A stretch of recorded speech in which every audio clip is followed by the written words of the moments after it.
Jūs nepainiosite visų šitų žodžių, jeigu suprasite, kad tai yra vieno įvardžio skirtingos formos, kurios priklauso nuo vaidmens sakinyje. Kai aš esu veiksnys, vartoju asmeninį įvardį I. Šis žodis dažniausiai eina sakinio pradžioje, kai nurodoma, kas ką daro. Pavyzdžiui, I teach English. Kai aš esu veiksmo objektas, tai yra veiksmas nukreiptas į mane.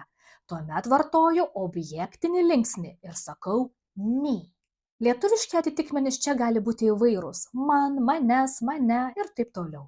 Šią formą vartojame po veiksmažodžio arba prielinksnio. For example, he called me yesterday. Listen to me. Kai man kažkas priklauso, vartoju savybinio įvardžio formas reikšmėje mano, kurių anglų kalboje yra dvi. Jeigu po įvardžio mano nurodau daiktą, sakau formą my. This is my pencil. My car is old.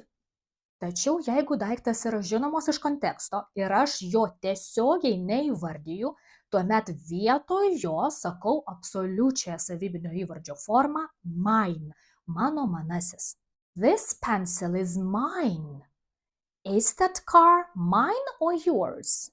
Taigi dar kartą.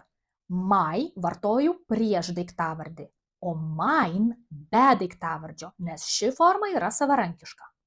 Na, o jeigu aš nurodau, kad kažką darau sau arba pati, tuomet vartoju sangrąžinį įvardį myself. Examples. I wash myself. I did it myself. Save and follow for more.